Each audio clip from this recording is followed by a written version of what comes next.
السلام عليكم ورحمة الله وبركاته. عندما أخذ الجيش المصري خط جديد من خطوط الدفاع عن الوطن وعن المواطن المصري، قالوا عنه جيش الجمبري والجرجير والبطاطس، وكلنا عارفين هم مين.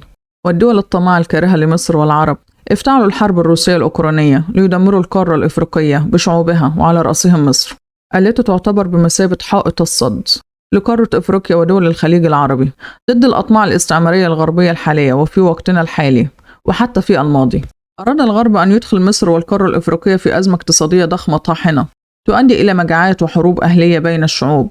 ليتدخل الغرب بحجة أن داخل لوقف الفوضى والعنف، ويفتحوا لنا ملفات حقوق الإنسان التي ابتدعوها وابتكروها ليستخدموا هذا المصطلح لسيطرة الإرهاب في البلاد العربية والإسلامية، ثم يسعوا على البلاد بعد ذلك بالغزو ونعود مرة أخرى إلى دولة مستعمرة محتلة.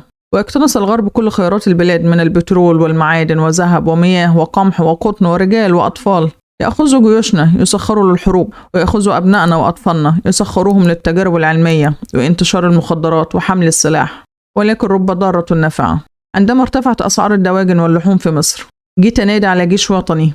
أدركت أن جيش مصر ليس لديه مزارع دواجن ورؤوس ماشية تغطي متطلبات السوق المصري، فتمنيت لو كان الجيش يمتلك مشروعات مثل هذه المشروعات العملاقة. لما كان عاش المواطن المصري هذه المعاناة بارتفاع أسعار الدواجن واللحوم داخل مصر، وكان انتشلنا الجيش المصري من جبروت التجار وجشعهم وأطماعهم وحبهم للمال حتى لو على حساب الإنسان والأوطان.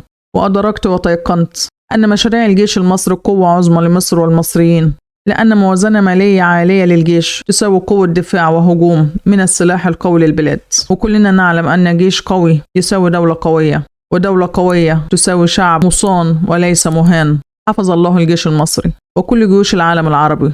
حفظ الله الأمة المصرية.